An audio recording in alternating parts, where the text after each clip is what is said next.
Now to the latest on the deadly flooding in Texas. At least 110 people are confirmed dead, including at least 30 children. Search and rescue teams are working around the clock as Texas officials say more than 170 people are still missing. That is much higher than the number that was originally out there. And those rescue efforts will get complicated today because more storms are expected. All this as many grapple with the loss of a loved one. In Central Texas, Camp Mystic families are coming together to honor the dozens of lives lost.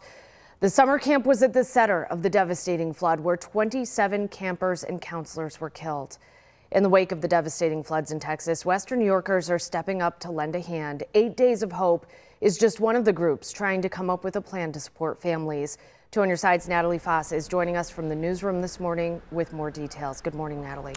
Good morning, Kelly. 8 Days of Hope is currently on standby waiting for search and rescue to finish up in Texas before they're going to step in to support families in any way that they can. Leaders are currently in Texas putting together a plan. And once they get the go-ahead, they could deploy their heavy equipment division, which is complete with bucket trucks and backhoes and bobcats, in order to clear roadways and homes of debris. Steve Tybert, president of 8 Days of Hope, says in their 20 years of missions, they've never experienced a disaster like this, requiring them to wait days before stepping in to help. They're approaching this mission differently than others, helping people figure out what next steps they need to take. To see the loss of life, to see children,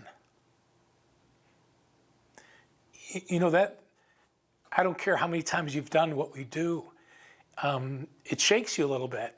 Because I have children, I have grandchildren, they go to camp, and it happens, it just happens on a moment's notice. 8 Days of Hope says as soon as the community opens its doors, they'll proceed with their mission to help, and we're told they'll be there for the foreseeable future as they help these communities rebuild. If you're looking for ways to help, we have all those on our website, WGRZ.com. Live and on your side in the newsroom, Natalie Foss, Channel 2 News. Thank you, Natalie. Now to a developing story.